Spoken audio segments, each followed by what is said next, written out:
Whether you're a thriving business owner already or just getting started, making sure your website has all the components to convert visitors into loyal customers should be at the top of your list.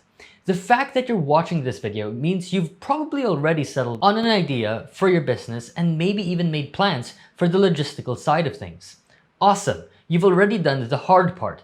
Now we just want to make sure you know what you're doing when it comes to setting up your online store and providing all the necessary ingredients for a high converting site. Now let's get into the video.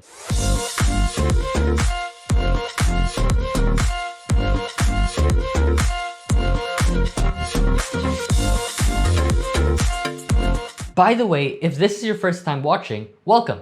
Here at SaleHoo, we are dropshippers and business owners ourselves who have scaled multiple 5, 6, and 7-figure businesses throughout the team. And using our knowledge and experience, we have helped hundreds of thousands of entrepreneurs grow their online businesses with our e-commerce tools and our expert online education. Before we get started, I want to remind you guys of the lucky draw this month, where you'll have a chance to win a 1-year free membership to SaleHoo Directory or SaleHoo Dropship. All you have to do is comment below and tell us, what is the biggest issue you're currently trying to solve in your dropshipping journey? At the end of the month, we'll choose one lucky winner and announce that person in our latest YouTube video. Now let's talk about building your e-commerce website with optimized, high-converting pages. You first need to set up a well-structured website that has all the components needed to lead potential customers through their e-commerce journey. Some of the main considerations here are authenticity, simplicity, and usability. Authenticity. You want to stay on brand in everything you do. Otherwise, the messaging is confusing and customers might get put off because they don't understand what you're about. This means first defining what your brand is all about and what values are at the forefront. This can then inform your design. Don't overthink it, but do think about this. Next, we have simplicity. The visitors to your website are humans, not machines. This means they also experience very real emotions such as frustration and impatience. People want things to be easy and streamlined, so keeping things as simple as possible throughout, while obviously making sure all the necessary information is there, is crucial. Also, highlight the important bits such as call to action buttons and vital product information. These aren't things people want to be searching for. Next, we have usability.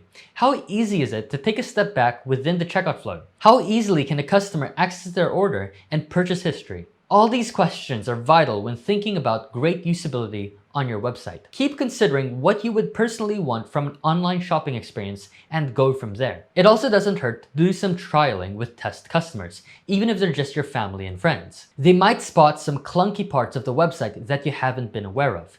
Throughout all of this, the key word is friction. Friction is what makes customers drop out of the purchase journey early. In plain English, it means things got hard, so they abandoned ship. We want to reduce friction wherever possible and give our customers a smooth shopping experience. Now that you know the importance of having optimized high-converting pages, we'll now go through the 16 pages necessary for a well-functioning e-commerce store, why they work, where there are stumbling blocks, the do's and don'ts, and some cherry-picked examples. The first is the homepage. The homepage is often your first and maybe only chance to make a great impression. It's the metaphorical front door through which a large amount of traffic will enter your store. On top of that, it provides a point of reorientation people navigate back to from other pages on your site. For example, the company logo should always link back to the home page.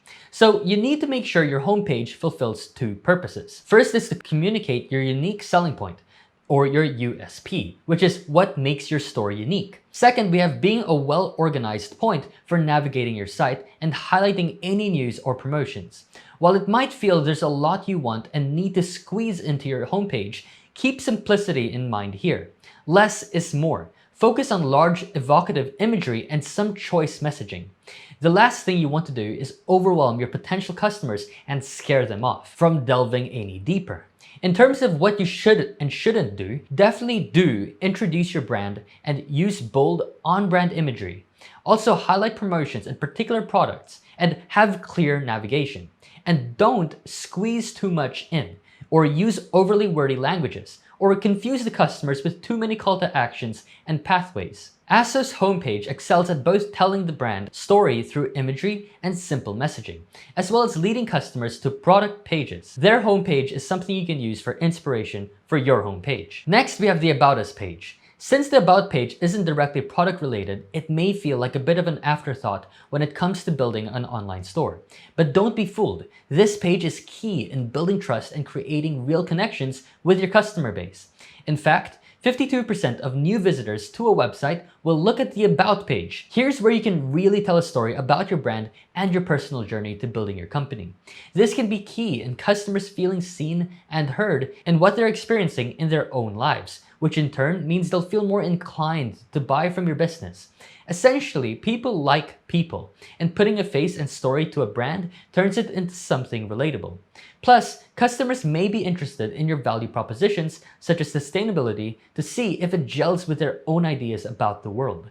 For these reasons, don't be afraid to use a bit of a long-form copy on your About page, and be sure to emphasize it with pictures of you and your team and/or imagery to really bring home your story. Questions customers might have when visiting this page are: who's behind this company? What are their values? Can I trust them? So keep those in mind when composing the copy for your About page. Now, definitely do tell your story and be genuine. Make it relatable and highlight the company's values. Also emphasize with imagery. And definitely don't keep it too short and impersonal. Sock Club's About page is a great example of a great About Us page. It starts off by highlighting their mission and unique product characteristics. It then highlights their story, introducing the founders and their inspiration. Now let's talk about product pages. Depending on the size of your store and product range, the product pages need to be divided into several sub-pages to make navigating your shop easy and engaging. By the way, if you're looking to populate your store with products, you can use SaleHoo Dropship to integrate pre-vetted dropship products to your store seamlessly.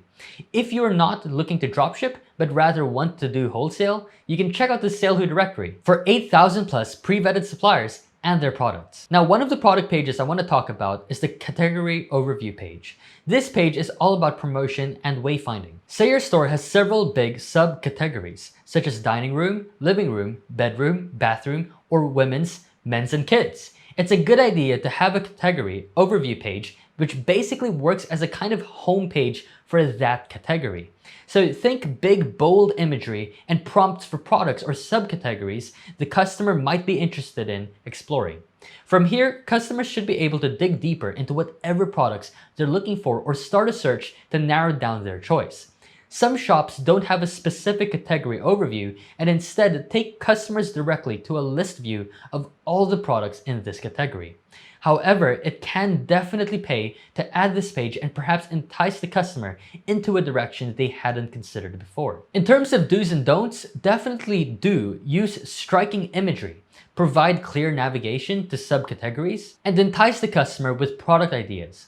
And don't use category overview with a small product catalog or use long copy. Simplicity and ease of use is key here. The next page is product list and search results. You get to the product list either by selecting one of the subcategories from the category overview or by searching or filtering for a particular product type.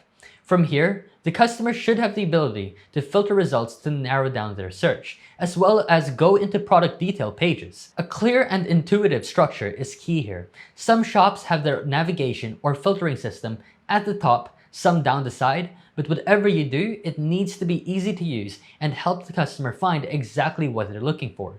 Small things like a breadcrumb trail at the top of the page, a chain of navigational links, usually just below the site menu, can really help people find their way around your site.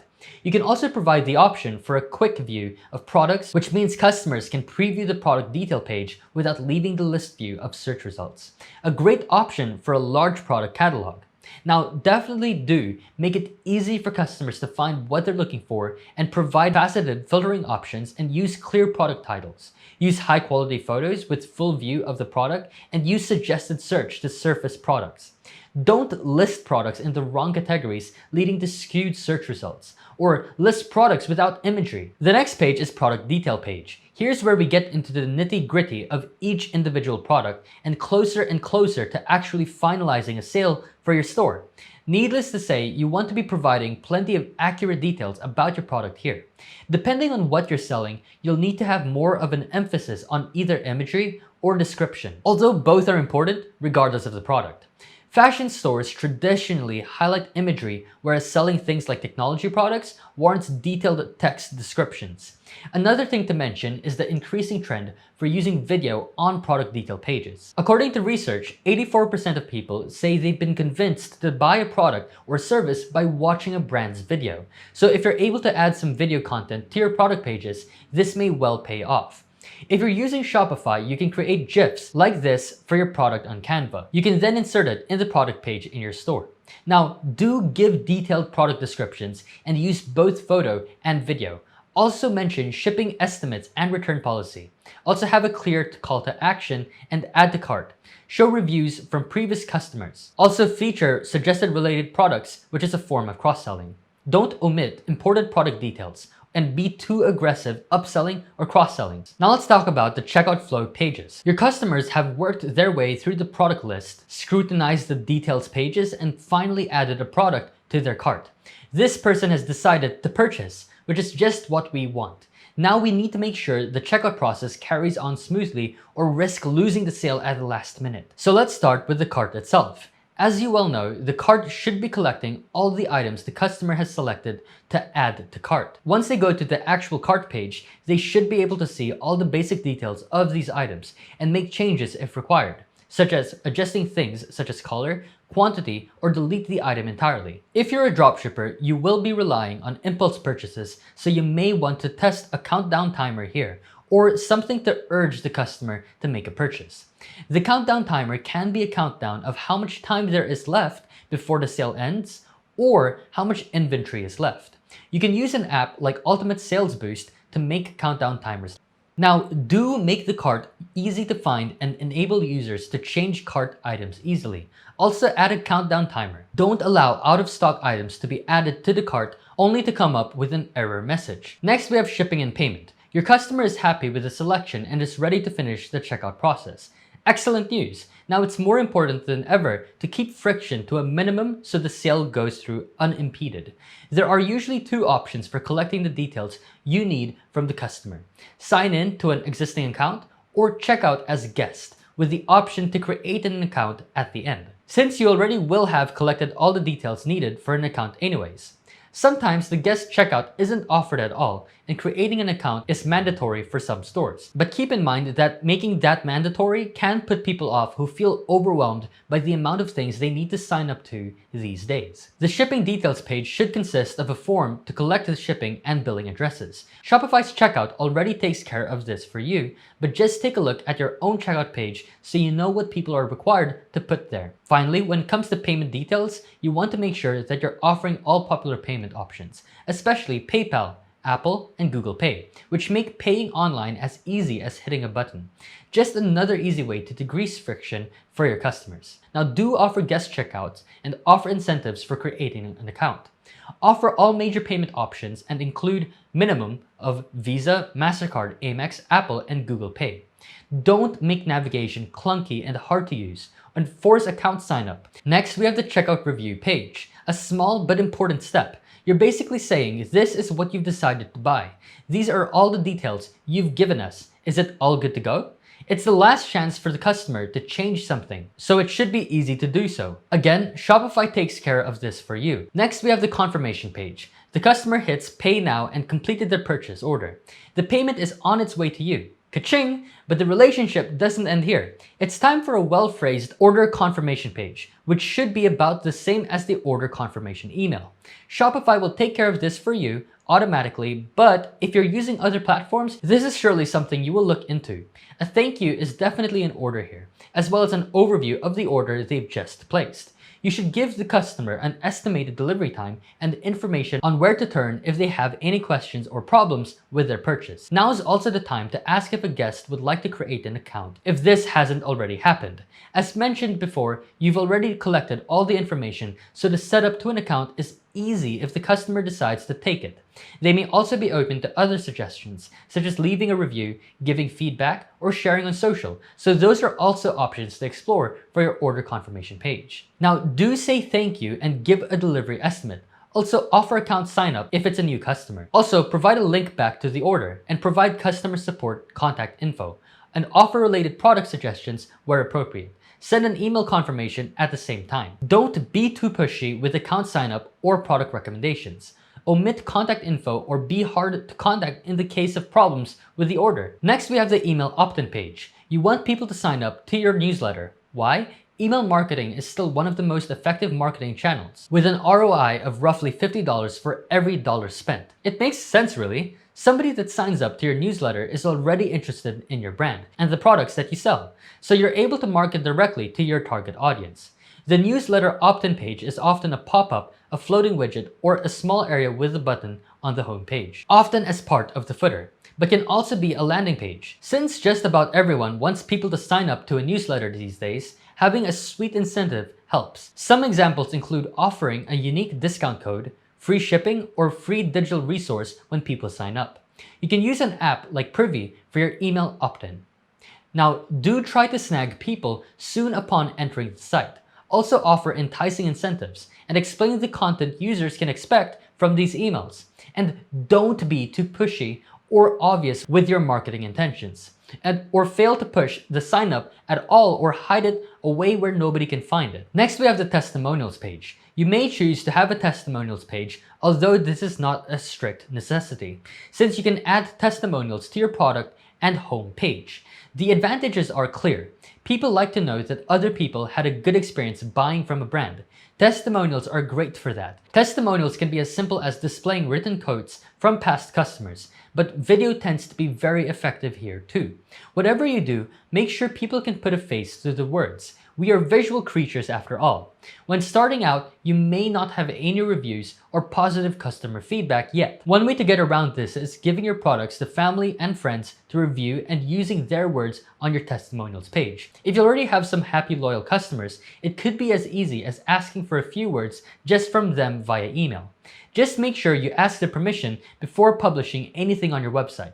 Do utilize product reviews. If you can't do product reviews or they don't work for your type of shop, set up a testimonials page and get family and friends to review products for initial testimonials, and use videos where you can. Don't publish anyone's words or image without their consent. Next, we have the privacy policy page. Again, the privacy policy isn't just a filler page. Aside from legal requirements, and we'll get to that in a minute, having a privacy policy builds trust, as it assures customers that you won't sell their information to third parties, and that the site and payment methods are safe and secure, and that you won't store their credit card information. By definition, a privacy policy discloses your practices when it comes to collection, use, and handling of personal data. If you're going to be receiving customers from the EU, the GDPR, General Data Protection Regulation, actually stipulates that you must have a privacy policy. In the US, the privacy policy itself isn't mandated by the law, but there are various laws around data privacy and protection. So if you're collecting any kinds of data from your visitors, even if it's just using Google Analytics, which uses cookies to track and record user data, you still legally need a privacy policy that indicates you're using this information lawfully. There are various boxes you need to tick when writing your privacy policy, such as who is collecting the data, for what reason and purpose, and who will have access to it. Luckily, there are plenty of free and paid resources on the net to help you out here, such as policy templates or generators like TermsFeed. If you're using Shopify, you can generate a privacy policy template with Shopify. Now, do spend time making sure you've covered all bases on how data is collected and used on your website. Ensure you've covered all legal requirements in your policy. Don't publish your site without a privacy policy or copy and paste another site's privacy policy. You'll be breaching copyright law. Next, we have the terms and conditions page, where the privacy policy protects the rights of your customer and stipulates your responsibilities towards them. The terms and conditions sets out your company's rights in all of this. They're the rules and guidelines for customers using your website. Terms and conditions aren't a legal requirement, but it's still smart to have them because they also protect your right to the contents of your website and may limit your liability if a customer ever decided to take you to court due to, say, errors on your site. Some things to include are which country's laws govern the website's terms, an intellectual property disclosure, and a links to other sites clause that clarifies that you're not responsible for any content on third-party sites linked to from your website, Again, the easiest thing to do is enlist professional help or use a free template or trusted terms and conditions generator such as Termly. If you're using Shopify, you can generate a terms and conditions template within Shopify. Now, do make sure your intellectual property is protected and ensure you're not liable for court action due to errors on your site or third-party content. And don't publish your site without terms and conditions, or copy and paste another site's terms and conditions. You'll be breaching copyright law. Next, we have the returns and exchanges page. Things don't always go according to plan, and that's okay. Customers will want to exchange or return products from time to time, and you'll need to make sure the necessary info is readily available on your site. If people can figure out how the process works without reaching out to customer service, this will make it easier for both them and you. Plus, the returns and exchanges page is an important destination to reassure new and prospective customers they'll be in good hands if they're not happy after they've purchased. Information you'll want to include is your returns policy, like how long things can be returned for and under what conditions, such as tags on, and whether the returns are free. Also highlight exceptions to the returns policy, like clearance items, and steps to follow if you're not happy. If you're using Shopify, you can generate a refund policy template within Shopify. Now, do make the returns page accessible from your product pages and provide essential info around refunds and returns. Also, be transparent about your process and set up an automated returns and exchange process. Don't make it difficult for customers to return items or get in touch. The next page is the shipping page, another important part of the puzzle. Your shipping information should include everything from what countries you ship to and what the fees are, to estimated delivery times and troubleshooting. Much like the returns page, this page is targeted at both prospective customers looking to find out what they can expect from you and existing customers looking for information on their current order. Both the returns and exchanges and the shipping page can also be part of a larger FAQ or help center on your site. You can get a template on this from Shopify here. Now, do make the shipping page accessible from your product pages and provide essential info around all things shipping. Provide contact information in case of a problem. Don't skew delivery estimates in your favor. This will only come to bite you in the butt later. Next, we have the FAQ page or Help Center page. Having a dedicated place for frequently asked customer questions will save you a lot of time answering emails and calls. There are the obvious things to address, such as shipping estimates, return policy, international shipping, and accepted payment methods, and gift wrapping options. Others will be very unique to your business and customer base and may only become obvious after some time answering said emails. You may also want to include the Contact Us page as part of the FAQ, with your business address and preferred contact options. Or you may choose to have a separate Contact Us page. A successful FAQ page is one that anticipates its users' needs, and this way your customer feels heard and understood, and their shopping journey is just that little bit easier again. You can get a template on this from Shopify here. Do make your FAQ searchable and go by more is more. Better to answer a few too many questions than not enough. And don't only address generic questions. The more it is tailored to your particular business, the better. Now, that's all the must-have pages. Don't forget to like, comment, and subscribe if you like this type of content and want us to make more of it. Also, if you want to find pre-vetted, reliable suppliers for your online store, you can sign up to SaleHoo. I'll leave a link to sign up in the description box below. Want to know the different types of dropshipping businesses you can start? Check out this video here to know 9 different ways to do dropshipping. Want to know the different ways you can price your products? Check out our 11 pricing strategies YouTube video here. Thanks everyone, see you in the next video.